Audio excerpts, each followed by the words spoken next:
அனைவருக்கும் வணக்கம். அதாவது சின்னத்திரை நடிகர் சங்கம் ஆரம்பித்து இன்னையோட 21 வருஷம் ஆகுது. 2023 அக்டோபர் மாதம் 31ஆம் தேதி எஸ்என் வசந்த் அப்படிங்கிறவருடைய நிறுவன தலைவராக இருந்து அண்ணன் ராதாரவி, நல்லியம்மா, ராஜேந்திரன், இப்போ இருக்கிற தலைவர் சிவன் சீனிவாசன் எல்லாரும் சேர்ந்து உருவாக்கி அந்த சங்கம் கிட்டத்தட்ட இன்றைக்கி 21 வருஷம் ஆகுதுங்க. இதில் எஸ்என் வசந்துக்கு அப்புறம் சிவன் சீனிவாசன், ராஜேந்திரன், நல்லியம்மா, அதுக்கப்புறம் நான் ஒரு பீரியடு, இப்போ சிவன் சீனிவாசன் இருக்கிறார்.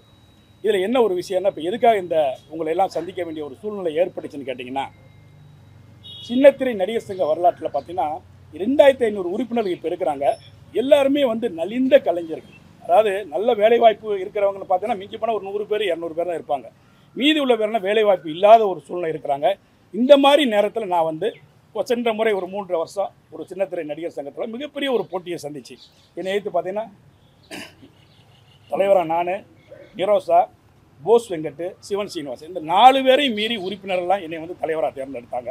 அந்த 3 ஆண்டு காலம் கிட்டத்தட்ட மிகப்பெரிய ஒரு சோதனையான காலங்க. என்னென்னு கேட்டிங்கன்னா, நான் வந்த பிறகு தான் கொரோனா காலகட்டத்தில் மிகப்பெரிய ஒரு நோய் உலகமெல்லாம் பாதிச்சிச்சு.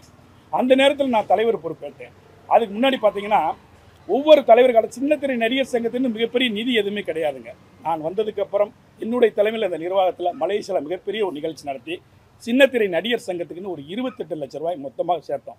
அதுக்கப்புறம் எல்லாருடைய நிதியெல்லாம் சேர்த்து அதிக நிதி சேர்த்த ஒரு நிர்வாகம் அப்படின்னா என்னுடைய தலைமையிலான ஒரு நிர்வாகம் தான். அதுக்கு என்னுடைய நிர்வாகிகள், உறுப்பினர் எல்லாருமே ஒத்துழைப்பு கொடுத்தாங்க. மலேசியாவில் மிகப்பெரிய நிகழ்ச்சி, அதாவது விஜய் சேதுபதி தலைமையில் அற்புதமான எந்த ஒரு எதிர்பார்ப்பு இல்லாமல் நடத்தி கொடுத்தாரு சங்கத்துக்காக. அப்படியெல்லாம் நிதி திரட்டி கொரோனா காலகட்டங்களில் எல்லாருமே சிவகார்த்திகேயன், மாண்புமிகு அமைச்சர் உதயநிதி ஸ்டாலின், இன்னும் சொல்லப்போனால் விஜய் சேதுபதி எல்லாருமே, தயாரிப்பாளர்கள், நிறுவனம் எல்லாருமே உதவி செஞ்சாங்க. 2500 பட்னி இல்லாமல் இருக்கிறதுக்காக எல்லாருடைய குடும்பங்களுக்கு இதே இடத்துல பார்த்தீங்கன்னா, இதே இடத்துல சங்கம் கிட்டத்தட்ட 12-13 வருஷமாக இந்த இடத்துல தாங்க இருந்துச்சு. அந்த சங்கத்தை இவர் தான் ஹவுஸ் ஓனர் மிஸ்டர் நரேந்திரகுமார் சொல்லி 12 வருஷமாக சங்கத்துக்காக இடம் கொடுத்த ஒரு நல்ல உள்ளம் படைத்த ஒரு மனிதர்.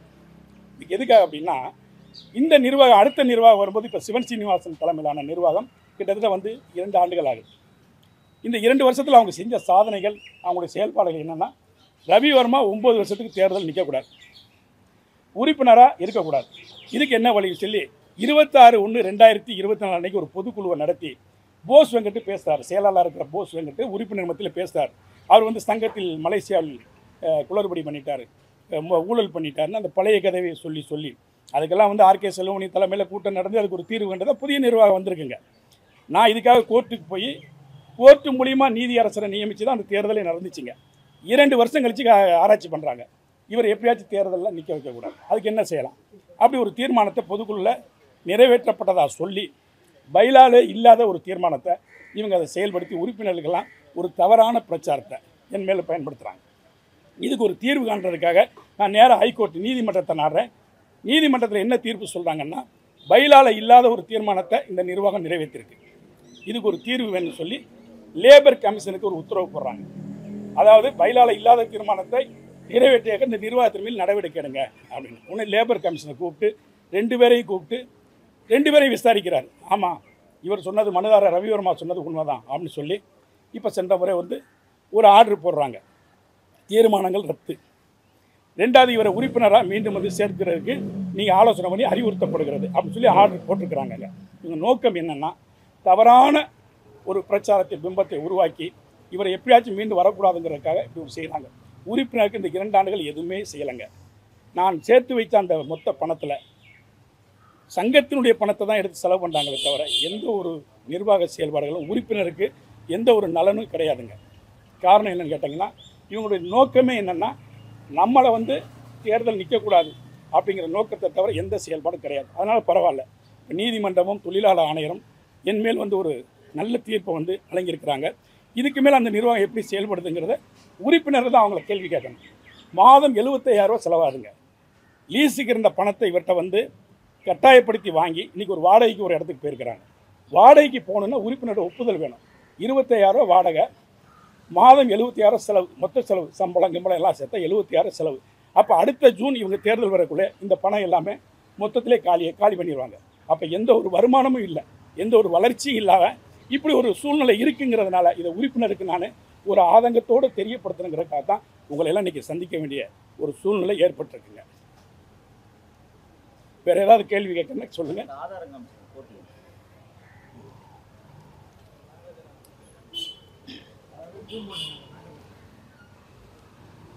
அவங்க வந்து ஒரு கடிதம் அனுப்புறாங்க. எனக்கு என்ன கடிதம் அனுப்புறாங்கன்னா, சின்னத்திரை நடிகர் சங்க நிர்வாகம் ரவிவாரா எனும் தாங்கள் கடந்த நிர்வாகத்தில் தலைவர் பொறுப்பில் இருந்தபோது தங்கள் நிர்வாகத்தில் பல குளறுபடிகளும் சட்ட விதிமீறல்களும் சங்க வங்கி கணக்கு வைப்பு நிதியில் நடந்த முறைகேடுகள் சம்பந்தமாக தங்களிடம் விளக்கம் கேட்டு கடிதம் அனுப்பப்பட்டது. அதில் தங்களுடைய விளக்கம் ஏற்புடையதாக இல்லை. 14/1/2024 அன்று நடந்த கூட்டத்தில் அனைத்து குற்றச்சாட்டுகளும் ஆதாரப்பூர்வமான ஆவணங்களுடன் நிரூபிக்கப்பட்டுள்ளதாம். இந்த குற்றச்சாட்டுகளுக்கு நமது சங்க சட்டப்படி தங்களை அடிப்படை உறுப்பிலிருந்து நீக்க நிர்வாகத்திற்கு அதிகாரம் உள்ளது. இருந்தும் தங்களின் வாழ்வாதாரம் பாதிக்கப்படக்கூடாது என்பதை கருத்தில் கொண்டு தங்களை அடிப்படை உறுப்பிலிருந்து நீக்காமல் தங்கள் மீது ஒழுங்கு நடவடிக்கை மேற்கொள்ளப்பட்டுள்ளதுன்னு ஒரு கடிதம் அனுப்புகிறாங்க. யார்? தலைவர், செயலாளர், பொருளாளர் சிவன் சீனிவாசன், போஸ் வெங்கட், PVR சுப்பிரமணியன் என்ற ஜெயந்த் 3 பேர் கையெழுத்து போட்டு ஒரு கடிதம் அனுப்புகிறாங்க. அதில் சொல்கிறாங்க, ரவிவர்மா 20/1/2024 முதல் சின்னத்திரை நடிகர் சங்கத்தில் அடுத்த 3 சங்க பொதுத் தேர்தல் நிகழ்ந்து முடியும் வரையிலும் சங்க தேர்தலில் போட்டியிடவோ வாக்களிக்கவோ வேட்பாளருக்கு முன்மொழியவோ வழிமொழியவோ உரிமை மறுக்கப்பட்டுள்ளது. ரவிவர்மா அவர்கள் சங்கத்தால் நடத்தப்படும் அனைத்து கூட்டங்களிலும் பங்கு கொள்ளும் உரிமை இழந்தவர் ஆகிறார். ரவிவர்மா அவர்கள் சங்கம் சார்பாக வழங்கப்படும் அனைத்து கூடுதல் நல உதவிகளையும் பயன்களையும் பெறும் உரிமை இழந்தவர் ஆகிறார். சங்கம் தங்களுக்கு மனிதாபிமான அடிப்படையில் இவ்வளவு சலுகை தந்தாலும், இதெல்லாம் எனக்கு சலுகை கொடுத்துருக்காங்களாம், இவ்வளவு சலுகை, தாங்கள் சங்கத்திற்கு மீண்டும் மீண்டும் எதிராக செயல்பட்டு இணை ஆணையர் அவர்களிடம் சின்னத்திரை நடிகர் சங்க நிர்வாக உரிமத்தை ரத்து செய்ய வேண்டும் என்று கடிதம் அளித்துள்ளீர்கள். இது முற்றிலும் சங்கத்துக்கு எதிரான செயலாகும். தாங்கள் செய்த தவறுகளுக்கு தங்கள் மீது எடுக்கப்பட்ட ஒழுங்கு நடவடிக்கை காரணத்தால் சங்கத்திற்கும் சங்க நிர்வாகத்திற்கும் உறுப்பினர்களின் நலனுக்கு எதிராகவும் இவ்வாறு செயல்படுகிறீர்கள். நமது சங்கம் என்பது 2000க்கும் மேற்பட்ட உறுப்பினர்கள் கொண்ட சங்கமாகும். தங்களுடைய இந்த செயல் அனைத்தும் உறுப்பினர்களின் நலனுக்கும் சங்க நிர்வாகத்திற்கும் எதிரான செயலாகும். ஆகவே 28/4/2024 அன்று நடந்த செயற்குழு கூட்டத்தில் இது பற்றி பேசப்பட்டு விவாதிக்கப்பட்டது. மீண்டும் 12/5/2024 அன்று நடந்த செயற்குழு கூட்டத்தில் இது பற்றி தீர விசாரித்து தங்களை அடிப்படை உறுப்பிலிருந்து நீக்குவதாக செயற்குழு உறுப்பினர்களின் ஒப்புதலோடு ஏகமனதாக தீர்மானம் நிறைவேற்றப்பட்டது. செயற்குழு ஒப்புதலாம், இதுக்கெல்லாம் பொதுக்குழு தான் ஒப்புதல் கொடுக்கணும். ஆனால் இவங்க செயற்குழு ஒப்புதல் சொல்லி கடிதம் போடுறாங்க. சங்க சட்ட விதி எண் 5U 5A மற்றும் விதி எண் 15 படி தாங்கள் சின்னத்திரை நடிகர் சங்க அடிப்படை உறுப்பினர்கள் நீக்கப்பட்டுள்ளீர்கள் என்பதை தங்களுக்கு தெரிவித்துக் கொள்கிறோம். இதில் ஒரு விஷயம் என்னன்னு கேட்டிங்கன்னா, சங்க விதி எண் 5U 5Aல 9 வருஷம் தேர்தல் நிற்கக்கூடாது, சங்கத்தில் ஓட்டளிக்கக்கூடாதுங்கிறது பைலால இல்லை. இதைத்தான் நீதிமன்றம் எனக்கு பைலால இல்லாத ஒரு தீர்மானத்தை நிறைவேற்றியதற்காக சின்னத்திரை நடிகர் சங்கத்துக்கு கண்டித்து லேபர் கமிஷனருக்கு உத்தரவு போட்டிருக்கு.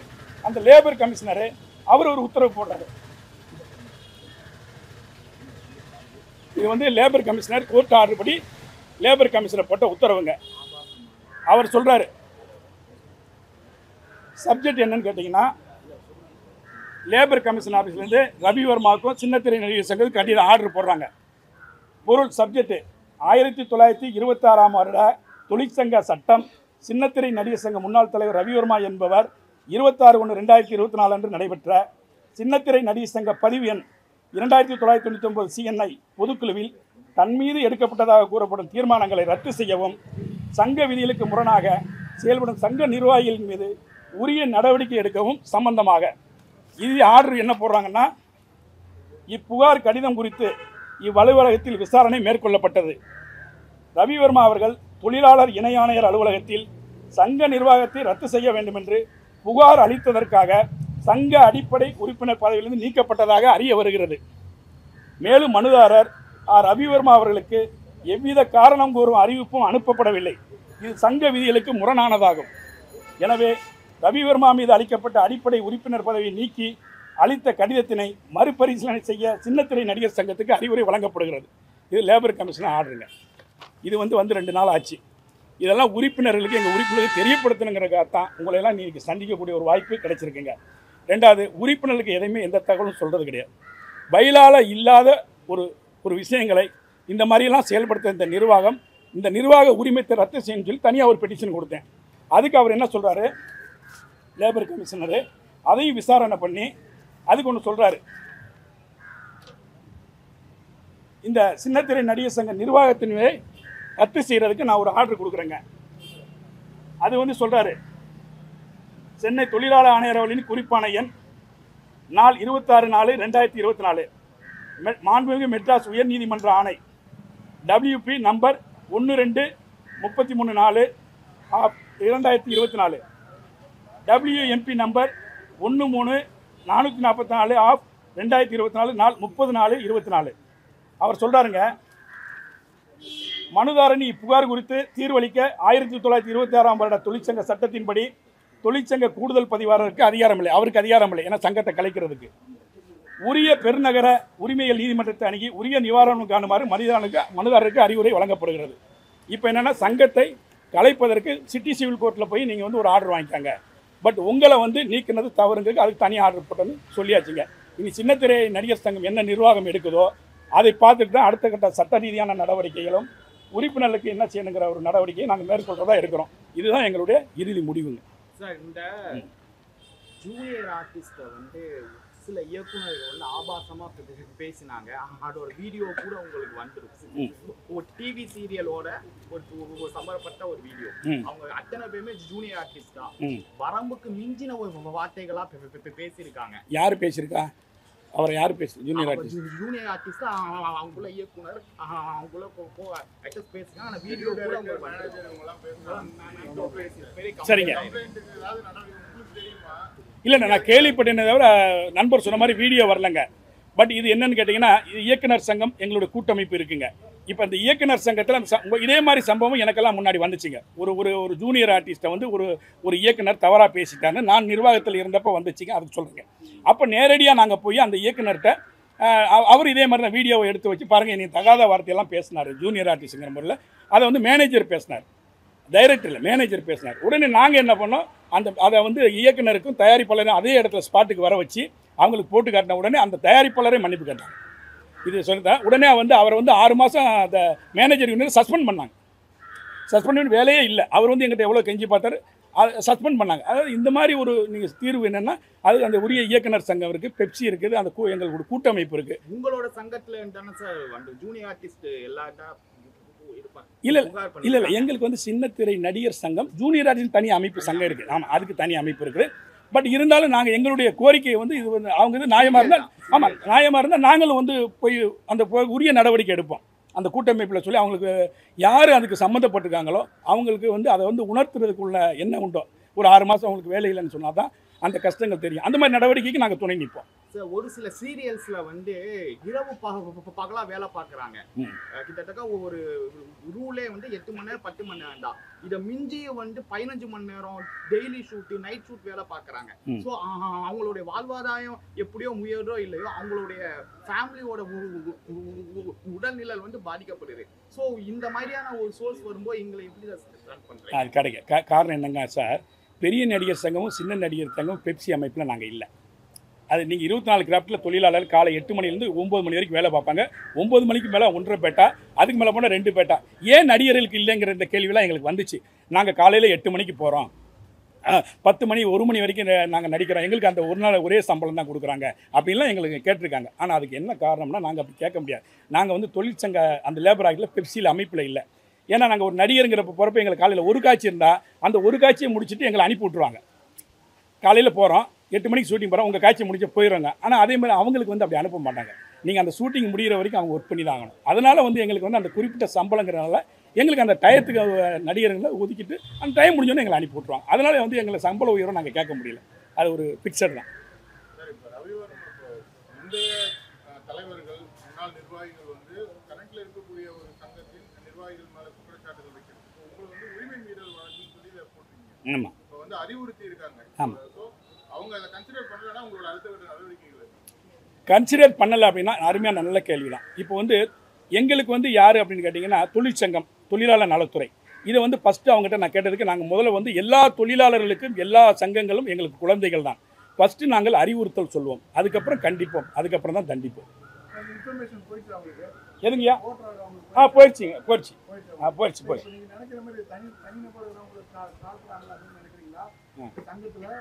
இல்லை நீங்கள் வந்து ஒட்டுமொத்த சங்கமும் ஒரு ஆப்போசிட்டாக பண்ணுறேன்னு நினைக்கிறீங்களா? அப்படி இல்லை, ஒட்டுமொத்த சங்கம் அது கிடையாது. ஆமாங்க ஐயா, அதாவது 23 பேர் இப்போ நிர்வாகிகள் இருக்கிறாங்க. அது என்னுடைய சார்பில் 8 பேர் ஜெயிச்சிருக்கிறாங்க. எல்லாரும் சேர்ந்த 23 தலைவர், செயலாளர், பொருளாளர். இதில் என்னென்னா அதுக்கு காரணம் என்னென்னா, நல்ல கேள்வி கொஸ்டின் கேட்டீங்க.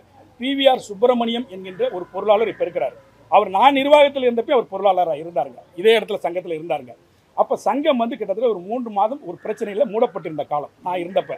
அப்போ இவங்க என்ன செய்கிறாங்க, கூட்டமைப்புக்கு போய் மனோபாலாவை தற்காலிக தலைவராக நியமனம் பண்ணிட்டோம் அப்படின்னு சொல்லி அந்த பிவிஆர் சுப்பிரமணிய ஜெயந்தி என்ன பண்ணுறாரு, அவர் ஒரு 10 பேரை கூட்டுக்கிட்டு அங்கே ஒரு சங்கத்தில் இயங்குறார் ஒரு 3.5 மாதம்.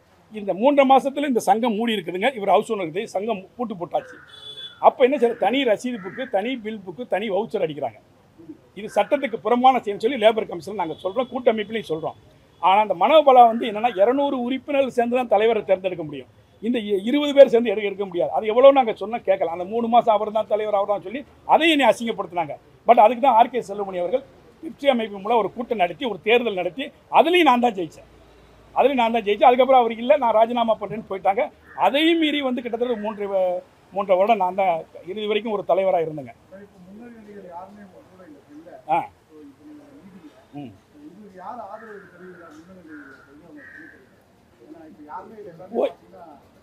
இந்த ப்ரெஸ் மீட்டுக்கு யாரும் முன்னணி நிலையில நான் கூப்பிடலைங்க.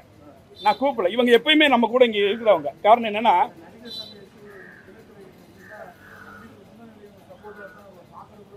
இல்லை இது வந்து நடிகர் சங்கத்தை பற்றி என்னென்னா, நான் இப்போ என் தனிநபர் மேலே ரவிவர்மா மேலே மட்டும்தான் அவங்களுக்கு காட்டம். ரவிவர்மா நிற்கக்கூடாது, ரவிவர்மா 9 வருஷம் நிற்கக்கூடாது. பட் யார், சிவன் சீனிவாசன், போஸ் வெங்கட், பிவிஆர் சுப்பிரமணியம் என்ற ஜெயந்த், அதுக்கப்புறம் ஒரு 4-5 நிர்வாகிகள். ஏன்னா அவங்களுக்கு என்னென்னா அடுத்து நம்ம தான் வரணும். ஏன்னா குறைந்த ஓட்டில் தான் தோற்றேன், ஒரு 25-30 ஓட்டு தான் வித்தியாசம். அதனால வந்து இது ஒரு பெரிய தோல்வி கிடையாது. ஆனால் அவருக்கு என்னென்னா நிரந்தரமாக நிற்கக்கூடாது.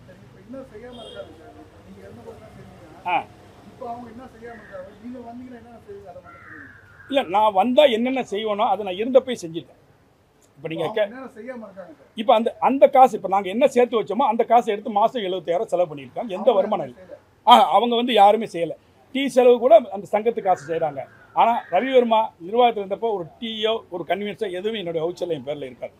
இப்போ அது காரணம் என்னென்னா, இந்த 2 வருஷத்தில் சங்க இப்போ தான் காலி பண்ணாங்க. 2 மாதம் ஆச்சு. இவருக்கு தெரியும் நிர்வாகிகள் யாரும் ஜெயிச்சவங்களே வர்றதில்லை சங்கத்துக்கு. நாங்கள் வந்து காலையில் வந்தோம்னா இந்த கொரோனா காலகட்டத்தில் இங்கே தான் எல்லாருக்குமே மளிகை பொருள், ஏன்னா இன்னொருத்தர் நட்பு ரீதியில் வாங்கி தான் கொடுத்தோம். இவங்க சங்க பணத்தை எடுத்து தான் செலவு பண்ணிட்டு இருக்காங்க. இது வந்து எல்லா உறுப்பினருக்கும் தெரியும், அவங்க செயல்பாடு இல்லைங்க எல்லாருக்குமே தெரியும். எந்த ஒரு வருமானமும் இல்லைங்க. வருமானம் இல்லாமல் ஒரு மாதம் 70,000-80,000 உறுப்பினருடைய பணத்தை செலவு பண்ணிக்கிட்டு இருக்காங்க. அதே இப்போ தற்போது உள்ள சிவன் சீனிவாசன் தலைமையில் உள்ள ஒரு நிர்வாகங்க.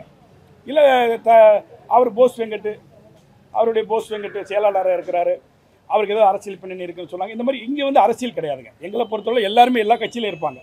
பட் அவங்க அதை ஏதோ ஒரு காழ்ப்புணர்ச்சியில் அடுத்து நிற்கக்கூடாதுங்கிற ஒரு தொடர்ச்சியாக செஞ்சுட்டு இருக்கிறாங்க. நண்பர் கேட்ட மாதிரி இதை வந்து தொழிலாளர் நலத்துறையில் இதை வந்து அவர்கள் ஏற்றுக்கொள்ள வேண்டியிருந்தால் அடுத்த கட்ட எங்களோட சட்ட நடவடிக்கை தொடரும். நன்றி.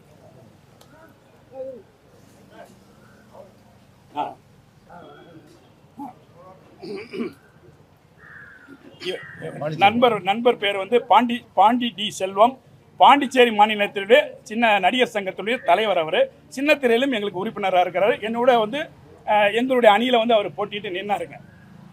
வணக்கம். நான் வந்து சின்னத்திரை நடிகர் சங்க உறுப்பினர்.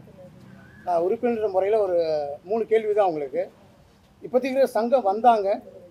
ஸோ ஏற்கனவே எங்கள் தலைவர் முதல்ல சங்கத்தில் இருக்கும்போது அவங்க டெய்லி ஒரு ப்ராப்ளத்தை கொடுப்பாங்க, சங்கத்தை பூட்ட சொல்லுவாங்க, இதே தான் பண்ணுவாங்க. தவிர உறுப்பினர்களுக்கு நாங்கள் நல்லது செஞ்சுருந்தோம். அப்போது அவங்க வந்த பிறகு நம்ம அவங்ககிட்ட எந்த ஒரு கொஸ்டினும் கேட்கல. அவங்க கிட்டத்தட்ட பார்த்திங்கன்னா ஒரு 9 மாதம் அவங்க மட்டும் அவங்களோட ஒர்க்கை ஃப்ரீயாக தான் பண்ணியிருந்தாங்க. ஆனால் எந்த ஒர்க் பண்ணாங்கன்னா, இவங்களை அடுத்த எலெக்ஷன் நிற்க வைக்காமல், அதுவும் 3 வாட்டி, ஒரு வருஷம் 3 வருஷத்துக்கு ஒரு வாட்டி ஒரு எலெக்ஷன் வந்தால் 3 வாட்டி நிற்கக்கூடாதுன்றதுக்காக தான் அவங்க அந்த வேலையை பார்த்தாங்க. தவிர உறுப்பினராகிய எங்களுக்கு வேலை வாங்கி கொடுக்கணும், அவங்க கஷ்டப்படுறாங்க. இன்றைக்கி பார்த்திங்கன்னா நிறைய பேர் பார்த்திங்கன்னா நாங்கள் போய் பார்த்துருக்கோம். எலெக்ஷன் டைமில் போய் பார்க்கும்போதுன்னா அந்த வீட்டில் அவங்களுக்கு நோர முடியாமல் இருக்கவங்களுக்கு எந்த ஒரு இதுவும் நம்ம எதுக்கு ஒரு சங்கம் இருக்குன்னா உறுப்பினர்கள் செய்கிறதுக்கு தான். ஆனால் அங்கே பார்த்தீங்கன்னா அப்படி இல்லை. அதுவும் அதில் பார்த்தீங்கன்னா சங்கத்தில் இருக்கிற ஒரு ஆள் பண்ணுற தப்பு நாங்கள் உறுப்பினர் அத்தனை பேரும் கஷ்டப்படுறோம். அதுதான் உண்மையான விஷயம். இப்போ இன்றைக்கி வந்து கோர்ட்டு போய் இவ்வளோ சீக்கிரத்தில் கொண்டு வரணும் எங்கள் தலைவர் ஸ்ட்ராங்கு, இல்லைன்னா நான் கூட செஞ்சுருக்க முடியாது. ஏன்னா ஒரு ஹைகோர்ட்டில் போயிட்டு இவ்வளோ சீக்கிரத்தில் இந்த விஷயத்தை முடிக்க முடியும்ன்றது எங்களுக்கு நம்பிக்கை கிடையாது. ஆனால் அதை அவர் சாதிச்சிருக்கிறார். ஏன்னா கொரோனா காலத்துலேயே அவர் இங்கேயே உட்காந்து அங்கங்கே செத்து கிடக்குறாங்க, அந்த நேரத்துலையும் வீட்டுக்கு அரிசி கொடுத்தாமிச்சாரு, எல்லாம் பண்ணியிருந்தார். ஸோ அதை யாருமே செய்ய, அது வந்து உறுப்பினர் பணத்தை செய்யலை, வெளியே வாங்கி அவர் கலெக்ட் பண்ணி அவங்களுக்கு எல்லாருக்கும் பண்ணார். ஆனால் இப்போ இருக்கிற என்ன பண்ணிகிட்டு இருக்காங்க பார்த்தீங்களா, இதான் நடக்குது. இப்போ இருக்கிறவங்க, இப்போ நான் கேட்குறதுனா பயனில்லை இல்லாத அவங்க செஞ்சுருக்காங்க, அவங்கள அரெஸ்ட் பண்ணணும். எனக்கு தெரிஞ்சு பார்த்தீங்கன்னா தப்பு செஞ்சுருக்காங்க அவங்க. ஆனால் 3 பேர் அது முக்கியமானவங்க, எல்லாம் விஷயம் தெரிஞ்சவங்க, அவங்க அந்த தப்பு பண்ணியிருக்காங்க, அவங்கள அரெஸ்ட் பண்ணணும். நான் உறுப்பினராக சொல்கிறேன், எனக்கு அது பயலை பற்றி என்ன எதுவும் எனக்கு தெரியாது. ஆனால் அந்த சட்டத்தில் இல்லை, அவங்க செஞ்சுருக்காங்க, அதுக்கான தீர்ப்பும் வாங்கியிருக்கோம். நன்றி சார். நீங்கள் கேட்டிங்கல்ல சார் என்ன செஞ்சுருக்காரு என்ன செய்ய போகிறாருன்னு. என்னென்னா கொரோனா டைமில் ஒருத்தருக்கும் கால் பண்ணி ஒரு வாட்டியும் சார்மா இது கொடுத்தாங்க, 500 ரூபாய் உதவி கொடுத்துருக்காங்க, அரிசி மூட்டை கொடுத்துருக்காங்க, கொஞ்சம் வந்து வாங்கிட்டு போயிடுங்கன்னு ஒவ்வொருத்தருக்கும். ஏன்னா நான் வாங்கியிருக்கேன் சார், நான் எனக்கு ஃபோன் பண்ணி தனியாக கால் பண்ணி நான் கொடுத்துருக்காரு. ஆனால் இப்போ வரைக்கும் சார் ஃபேஸ் கூட நான் பார்த்தது கிடையாது. எங்களுக்கு யூனியன் ஒரு கால் கூட சங்கத்துலேருந்து எங்களுக்கு வந்தது கிடையாது. இது என்னோட ஒரு ஆதங்கம். ஏன்னா இது வரைக்கும் ஒரு கால் பண்ணிமா இந்த மாதிரி யூனியனில் வந்து பாருங்கள் வைங்க, எதுவுமே வந்தது கிடையாது. ஆனால் சார் ஒவ்வொருத்தர் ஒரு வாட்டியும் கொரோனா டைமில் 4 டைம் நான் வந்து வாங்கியிருக்கேன் சார், பொருள் வந்து வாங்கியிருக்கேன். அதே மாதிரி காசும் கொடுத்துருக்காங்க, கவரில் போட்டு கேஷ் வந்து நான் வாங்கியிருக்கேன், எங்களுக்கு கொடுத்துருக்காங்க. இது வரைக்கும் மாறி இருக்காங்க சார். மாதிரி எவ்வளோ நாள் ஆகுது, இது வரைக்கும் எங்களுக்கு ஒரு ஃபோன் வந்ததில்லை, ஒரு பொருள் இந்த மாதிரிமா ஒரு வந்து பாருங்கள் வைங்க, எந்த மெசேஜும் வந்ததில்லை. இது வந்து நான் ரொம்ப நாளாக சொல்லணும்னு நினச்சிட்டு இருந்தது. இப்போ சார் கூட எங்களை கூப்பிடல, தெரிஞ்சு நானாக தான் வந்தேன் இங்கே. உண்மையாகவே சார் வந்துட்டு எவ்வளோ உதவி செஞ்சுருக்காங்க.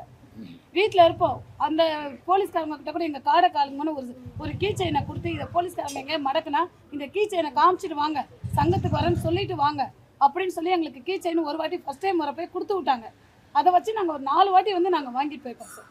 நிறைய ஹெல்ப் பண்ணியிருக்காங்க, நான் அதை வாங்கியிருக்கேன், அதனால நான் சொல்கிறேன். இறுதியாக ஒரு விஷயம், இந்த சங்கம் 12 வருஷமாக இந்த இடத்துல தான் இருந்தது. நரேந்திரகுமாருங்கிற இவர் தான் வந்து இந்த இடத்தினுடைய உரிமையாளருங்க. 2வது கொரோனா காலகட்டத்தில் இந்த இடத்த வந்து எங்களுக்கு இலவசமாக கொடுத்தாரு, எந்த பணமும் வாங்கலை. பட் இவர் எனக்கு ஆதரவு ஏதோ கொடுக்குறான்னு சொல்லி கட்டாயப்படுத்தி இவர்கிட்ட வந்து இந்த லீஸ் பணத்தை எல்லாம் மொத்தமாக வாங்கிட்டு போய் இப்போ வாடகைக்கு இருக்கிறாங்க. இதுதான் நிலைமை. இவர் தான் CN நரேந்திரகுமார், இந்த வீட்டினுடைய சங்கத்துக்கு இடம் கொடுத்த ஹவுஸ் ஓனர் நரேந்திரகுமார். 13 வருஷத்துக்கு முன்னாடி 1911 எங்கிட்ட வந்தாங்க.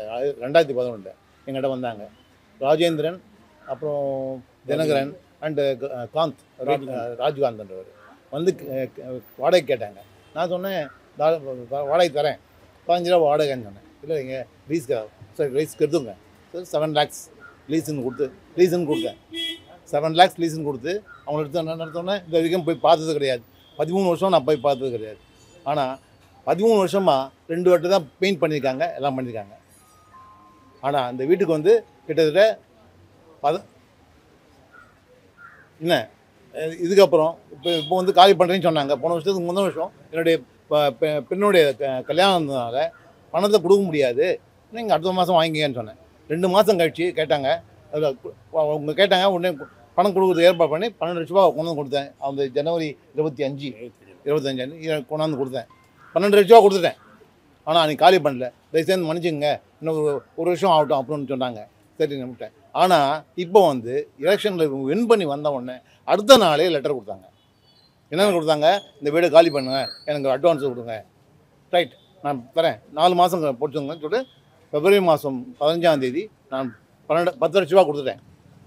1.5 லட்ச ரூபா அந்த இதுக்கெல்லாம் மெயின்டெனன்ஸ்க்காக மெயின்டெனன்ஸ் இல்லை, அந்த 12 வருஷத்துக்கும் பிடிச்சிட்டேன் 13 வருஷத்துக்கும். நான் அதுக்கப்புறம் எதுவும் கேட்டு அவங்க கூட பைசா கூட கேட்டது கிடையாது.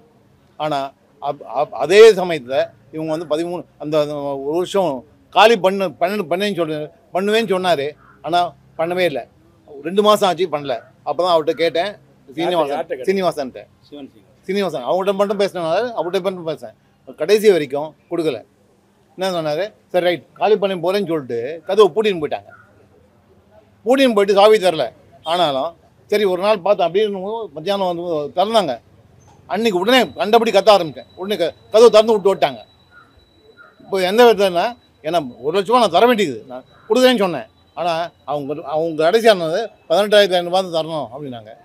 இல்லை 55,000 ரூபா தரணும் அப்படின்னாங்க. போஸ் வந்து பேசினார். போஸ் வந்து ஒரு டிஎம்கேல பெரிய ஆள் போல இருக்கலாம். நான் கருணாநிதி கூட 1974 கருணாநிதி கூட வந்துவேன். அப்படியே சொல்கிறேன். அப்படின்னா அப்படியும் போய் பேசலாம். போலீஸ் ஸ்டேஷனில் போய் பேசுகிறப்போ வாய மூடு 3 வாட்டி சொன்னாங்க. இதே மாதிரி சொல்லிவிட்டு என்னை அனுப்பிச்சிட்டாங்க. நான் கைது போட்டு வந்துட்டேன் பேசாமல். இது வரைக்கும் இன்னும் தரல. அந்த வீடியோ போய் பாருங்கள், இது எப்படி இருக்குன்னு பார்த்துட்டு சொல்லுங்கள். அதுக்கப்புறம் படம் கொடுக்கறத பற்றி நான் பேசுகிறேன். எல்லா சேனலுக்கும் என் சார்பாகவும் என் சங்கத்து சார்பாகவும் முதல்ல வணக்கத்தை தெரிவிச்சுக்கிறேன். என் பேர் பொன்னேரி சுஜாதா. நான் குறைஞ்சது ஒரு 15 வருஷமாக இந்த மீடியாவில் இருக்கேன். ஆனால் ஒரு 6 வருஷத்துக்கு முன்னே தான் கார்டு எடுத்தேன். கார்டு எடுத்ததுனால என்ன பலன்னு எனக்கு தெரிஞ்சுது. அந்த ஒரு சின்ன ஒரு 2-3 விஷயத்த ஷேர் பண்ணலான்னு நினைக்கிறேன். கொரோனான்னு ஒன்று வந்துச்சு. அப்போ இந்த உலகமே ஸ்தம்பித்து நின்று போச்சு. அதில் நாங்களும் ஒரு துரும்பாக நின்றுட்டோம். ரொம்ப கஷ்டமாக இருந்துச்சு. எப்போ 1 வாரம் நாங்கள், அதுக்கப்புறம் 10 நாள் நாங்கள், 1 மாதம் நாங்கள், 6 மாதம் நாங்கள், வருஷக்கணக்காக போயிருச்சு. எங்களுக்கு வேதனை தாங்க முடியல. ஆனால் சிறு துரும்பும் பல்குத்த உதவும் அப்படின்னு ஒரு பழமொழி இருக்கு. அந்த பழமொழியை நான் இந்த சேனல்ல ரவிவர்மான்ற ஒரு தலைவர் மூலயமா அதை நான் அனுபவிச்சேன். அந்த கொரோனா நேரத்தில் அம்மா நீங்க எப்படி இருக்கீங்க, உங்களுக்கு எங்களால் ஏதாச்சும் உதவி தேவைப்படுதா, எதனா இருந்தால் சொல்லுங்க அப்படின்னு ஒரு ஃபோன் வந்துச்சு. சார் ஆமாம் சார், ஷூட்டிங் இருந்தாவே எங்களுக்கு வேலை கிடைக்கிறது கஷ்டம். அதுவும் இந்த கொரோனா நேரத்தில் ஒன்றுமே கிடையாது, நாங்கள் என்ன பண்ணுறதுன்னு தெரியாமல் தவிக்கிறோம் சார்ன்னு நான் சொன்னேன். இல்லைம்மா என்னால் ஒரு சின்ன உதவிகள் பண்ண முடியுது. நான் என் தனிப்பட்ட ஒரு முயற்சியால் வெளியே கொஞ்சம் தேகர் பண்ணியிருக்கேன். அதை உங்களுக்கெல்லாம் ஷேர் பண்ணி கொடுக்கணும்னு நினைக்கிறேன். நீங்கள் முடிஞ்சா ஆஃபீஸுக்கு ஒரு தடவை வாங்கன்னாரு. சரி என்ன கொடுக்க போகிறாரு அப்படின்ற ஒரு அவநம்பிக்கையில் தான் நான் முதல்ல காலடி எடுத்து வச்சேன். ஆனால் வந்த பிறகு அட்டையை வாங்கினாங்க, நோட் பண்ணாங்க. அம்மா இன்னைக்கு 5 கிலோ அரிசி, ஏதோ மளிகை சாமான் கொஞ்சம் கொடுக்குறோம், ஒரு 1000 ரூபாய் பணத்தை கவரில் போட்டு கொடுக்குறோம் அப்படின்னாரு. சரி அன்னைய பொழுத கடக்கிறதே பெரிய விஷயம் இல்லை. இன்னைக்கு உசுரோடனா நாளைக்கு எப்படியாச்சும் பொழைச்சிக்கலான்னு ஒரு பழமொழி இருக்கு. ஸோ அவரை கொடுத்தா 5 கிலோ 10 நாள் ஓட்ட முடிஞ்சுது. அந்த 1 வார கேப்லயே 2 நாள் கழிச்சு ஃபோன் வந்துச்சு. ஆமா இன்னொரு இடத்துல உதவி கிடைச்சிருக்கு, 500 ரூபாய் கொடுக்குறோம் அப்படின்னாங்க. அன்னைக்கு வந்தோம். அன்னைக்கு வெறுங்கையோட அனுப்பல. அன்னைக்கும் மளிகை சாமானும் மறுபடியும் ஒரு 5 கிலோ அரிசியும் கொடுத்தாரு. இப்படி கிட்டத்தட்ட அந்த மாசம் ஃபுல்லா கொடுத்தாரு. நானே 70 கிலோ 80 கிலோ வாங்கியிருக்கேன் என் ஒரு கார்டுலயே. ஏன்னா அத்தனை தடவை எனக்கு ஃபோன் பண்ணியிருக்காரு. ஃபோன் பண்ணி நீ மட்டும் எடுத்துக்காதம்மா, உன் பக்கத்துல இருக்கிறவங்க பசி பட்டினியுமா இருக்கிறவங்களுக்கு உதவி பண்ணு, அவங்களுக்கு தேவையானாலும் என்கிட்ட பார்க்க சொல்லுன்னு ஒரு சின்ன தகவலை என்கிட்ட ஷேர் பண்ணாரு. அதான் நான் என் ஃப்ரெண்ட்ஸு சர்க்கிள்லையும் சொல்லியிருக்கேன். அவங்களும் அந்த உதவியை வாங்கியிருக்காங்க. சின்னதாக முடிச்சுக்கலான்னு நினைக்கிறேன். அவரோட ஃபீல்டில் நான் நிறைய அனுபவங்களை சந்திச்சிருக்கேன். ஒரு மரியாதைக்குரியவராக நான் நினைக்கிறேன். என் குடும்பம் ஒரு 6 மாதம் அவர் பொழப்பால் ஓடிச்சு. ரைட், அது அப்படி இருக்கட்டும். இப்போ ரீசெண்டாக மறுபடியும் ஏதோ ஒரு பிரச்சனை, போட்டி, ஏதோ மனஸ்தாபங்கள் வந்துச்சு. குடும்பத்திலேயே மனஸ்தாபங்கள் வருது. இது ஒரு 2000 பேர் இருக்கிற ஒரு கூட்டு குடும்பம். இதுல வராத பிரச்சனைகள் ஏகப்பட்டது வந்துச்சு. ஆனா அவங்கவுங்க சைட்ல என்ன நியாயங்கிறது அவங்கவுங்களுக்கு தான் தெரியும். அதை பொதுப்படையா எங்கேயோ ஒரு இடத்துல கொண்டு போய் கொடுத்து அதுலயும் ஒரு சில நியாயங்கள் நமக்கோ வந்துருச்சு. இப்போ ரீசெண்டா அவங்க ஜெயிச்சாங்க. ஜெயிச்சது தப்புன்னு நான் சொல்ல வரல. ஆனா அடுத்த சம்பவம் ஒன்று நடந்துச்சு. என்னன்னா ரீசெண்டா காத்து மழை புயல் வெள்ளம்னு வந்துச்சு. என் வீடு கிரவுண்ட் ஃப்ளோர் தான். என் வீடு ஃபுல்லா அடிச்சுக்கிட்டு போயிருச்சு. ஒரே ஒரு ஃபோன், அம்மா பொன்னேரி சுஜாதா நீ உசுரோட இருக்கிறியா, ஊர்ல இருக்கிறியா, உனக்கு எதிராக பிரச்சனை வந்துச்சா, ஒரு ஃபோன் கால் வரல இந்த செகண்ட் வரைக்கும். தீபாவளி, பொங்கல், ஜனவரி, ஏன் உங்ககிட்ட இருந்து பண உதவி தேவையில்லை. ஒரு வார்த்தை நல்லா இருக்கீங்களா, பொங்கல் வாழ்த்துக்கள், ஜனவரி வாழ்த்துக்கள், நல்லா இருக்கீங்களா, இதைத்தான் எதிர்பார்த்தோம். அந்த ஒரு வார்த்தையே இல்லைன்னு போது எங்களுக்கு எப்படி நம்பிக்கை வரும்? நீங்க சொல்லுங்க. நான் சொல்றதுல ஏதாச்சும் தப்பு இருந்தா நீங்க என்ன கேள்வி கேட்கலாம். இதைத்தான் நான் சொல்ல வரேன்னு நினைக்கிறேன். படத்துல நடிக்கிறது, சீரியல்ல நடிக்கிறதுங்கிறது எங்களோட தனிப்பட்ட ஒரு சுதந்திரமோ உரிமையோ எங்களோட திறமை. அதை நான் உங்ககிட்ட கேட்கல. எங்களுக்கு படம் வாய்ப்பு கொடுங்க, பணத்தை வாங்கி கொடுங்க நாங்க கேட்கல. இந்த சங்கத்துல நீங்க இருக்கீங்க, நல்லா இருக்கீங்களா, பத்திரமா இருக்கீங்களா, உங்களுக்கு ஏதாச்சும் உதவி வேணுமா அப்படின்னு தான் எதிர்பார்த்தேன். அந்த ஒரு சின்ன உதவி கிடைக்கல. அப்ப எங்களுக்கு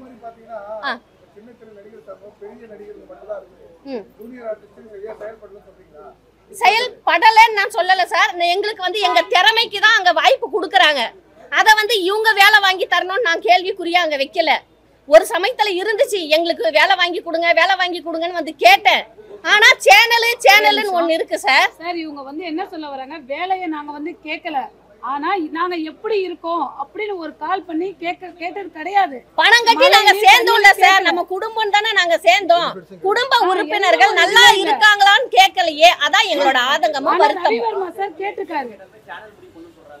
ஆமா சேனல் அதான் சொல்ல வரேன் இப்ப சொல்ல சார். அதே சமயம் சார் நான் சேனல் கிட்ட ஒரே ஒரு ஸ்மால் ரிக்வெஸ்ட் பண்றேன் சார். தயவு செஞ்சு Zee Tamil, Vijay TV, star TV, sun TV etcetera எந்த சேனலா இருந்தாலும் தயவு செஞ்சு எங்களுக்காக ஒரே ஒரு சின்ன உதவி மட்டும் பண்ணுங்க சார். நீங்க ஒரு நாளைக்கு 10 பேர் அல்லது 100 பேருக்கு ஆமா இங்க நடிப்பை வந்து நாங்க ஒரு ஆடிஷன் வச்சிருக்கோம், உங்க நடிப்புக்கு மட்டும்தான் உரிமை கொடுக்குறோம் அப்படின்னு சொல்லுங்க.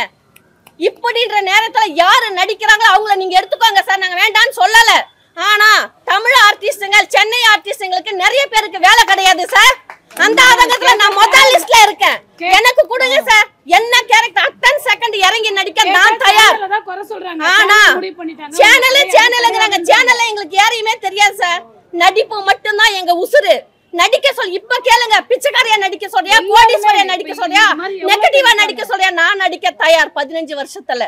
ஆனா இது வரைக்கும் சேனல் இருந்து ஒரு போன் வரல. போகும் மேனேஜர் போன் பண்ணி கொடுப்பாரு, அம்மா உன் நடிப்பு எனக்கு தெரியும், நான் சேனலுக்கு அனுப்புறேன், டைரக்டர் அனுப்புவாரு, கோ டைரக்டர் அனுப்புறேன். ஆனா சேனல்ல இருந்து சோபத்துல வச்ச பந்து மாதிரி திரும்பி வரும் சார் எங்க போட்டோஸ். அந்த ஆதங்கம் நிறைய இருக்கு. யூனியன்ல இருக்க நம்ம சங்க நம்பருக்கு கொடுக்கறதே கிடையாது. நான் இத வந்து எங்க யூனியன்ல கேட்கல, சேனலுக்கு ஒரு ஸ்மால் ரிக்வெஸ்டா கேக்குறேன். தயவு செஞ்சு எங்களையும் கொஞ்சம் ஊர்ந்து கவனிச்சு எங்களுக்காக ஒரே ஒரு சின்ன உதவி பண்ணுங்க. நடிக்க வாய்ப்பு கொடுங்க. நடிக்க தெரியாச்சு அப்படின்னு தூக்கி அடிங்க, நாங்க சந்தோஷமா ஏத்துக்க தயாரா இருக்கோம். யாருக்குமே வாய்ப்பே கிடையாது. கேட்டா டப்பிங்ல பார்த்து மொழியே தெரியாதவங்கள போடுறாங்க. ஆனா சென்னையில இருக்க தமிழ் நடிகர்களுக்கு ஒரு வாய்ப்புமே இல்ல. நாங்களாம் 6 மந்த் ஆகுது போயிட்டு, இவ்வளவு எல்லா கேரக்டர் தான் பண்ணிட்டு இருக்கோம், அம்மா கேரக்டர் தான் பண்ணிட்டு இருக்கோம் நிறைய சீரியல். ஆனா 6 மந்த் ஆகுது. கேட்டா பழைய சேனல் மேல போடுறாங்க, சேனல்ல வேணான்ட்டாங்க, இதே தான் சொல்றாங்க. ஆனா இவங்களே தான் எதுவுமே இதுக்கு என்ன சொல்றது, ஒரு இதுவே எடுக்கிறதே கிடையாது. எல்லாமே ரெஸ்பான்சிபிள் கிடையாது, சேனல்ல தான் போடுறாங்க. எல்லா சேனலுக்கும் ஒரு ரெக்வெஸ்ட், நான் ஏதாச்சும் தவறா பேசி இருந்தா தயவு செஞ்சு என்ன மன்னிச்சிருங்க. நல்லதா இருந்தா தயவு செஞ்சு எனக்காக உதவி பண்ணுங்க. என்ன சார்ந்த சில பெண்களுக்காக தயவு செஞ்சு உதவி பண்ணுங்க. ஒரு பெண்ணு வேலை செஞ்சா அந்த குடும்பமே சந்தோஷமா இருக்கும். ஆனா ஒரு ஆண் வேலைக்கு போனா அந்த குடும்பம் சந்தோஷமா இருக்கும். ஆனா 50% தான். அதை எங்க வேணாலும் நான் உறுதியா சொல்ல முடியும். 50% மட்டும் தான் ஜென்ஸால வீட்டுக்கு உதவி பண்ண முடியும். உங்களுக்காக மட்டும் சொல்லல, இது மாதிரி மெம்பர்ஸ் வந்து நிறைய பேர் சும்மா இருக்காங்க. இதை தயவு செஞ்சு சேனல் ஒரு இது எடுத்து எங்களுக்கும் எங்க கூட இருக்க நிறைய மெம்பர்ஸ்க்கும் கொஞ்சம் உதவி செய்யுங்க. சேனலுக்கு இல்ல சார், எங்க யூனியன் எங்க ஆதங்கத்தை தெரிவிக்கிறோம் சார், வேற ஒண்ணுமே கிடையாது. சேனல் உதவி பண்ணனும்னு கேக்குறோம். அவங்களுக்கு ஸ்ட்ரைட்டா சொல்ல முடியல. நான் ஒரே ஒரு ரெக்வெஸ்ட் ஃபர்ஸ்டே கேட்டேன், சேனல்ல இருக்கிற எல்லாரும் எங்களுக்காக சின்ன உதவி பண்ணுங்கன்னு ஒரு ரெக்வெஸ்ட் பட்ஸ் வச்சிட்டு தான் பேசவே ஆரம்பிச்சேன். என் போட்டோ எல்லா இடத்துக்கும் போகுது சார், நீங்க நல்லா நடிக்கிறீங்க. ஸ்பாட்லயே சங்கர் சார் கிட்ட கூட ஸ்பாட்ல கிளாப்ஸ் வாங்கியிருக்கேன் இந்தியன் 1ல. ஆனா என்னால வந்து சேனலுக்குள்ள நுழைய முடியல. படம் ஏகப்பட்ட படங்கள் நடிக்கிறேன் சார். இன்னைய ஸ்டேஜ் வரைக்கும் இன்னைக்கு காலையில ஷூட் முடிச்சுட்டு வந்தேன் அருள்நிதி சாரோட படம் மை டியர் சிஸ்டர். அதுல டைரக்டர் பாலாஜி செக்ரட்டரி சாருக்கு ஒய்ஃபா பண்ணிட்டு இருக்கேன். வாஸ்கோட காம்பல KS ரவிக்குமார் சாருக்கு ஒய்ஃபா பண்ணிட்டு இருக்கேன். படங்கள் பண்றேன் இல்ல. ஆனா எனக்கு சீரியல் பண்ணுங்கிறது வெறி. ஆனா இது வரைக்கும் ஒரே ஒரு சீரியல் கூட எனக்கு கிடைக்கல சார். கிடைச்சா ஒரே ஒரு நாள் கூப்பிடுறாங்க, அதுவும் சேனலுக்கு அனுப்பணும். அந்த ஒரு நாள் கேரக்டர் கூட பந்து மாதிரி திரும்பி வந்துருச்சுமான்னு கேட்க சொல்றாங்க. ரொம்ப மனசுக்கு வருத்தமா இருக்கு சார். அததான் கேக்குறேன், சேனல்ல ரெக்வெஸ்ட் பண்ணி தான் கேக்குறேன், ஆர்டரா கொடுக்கல.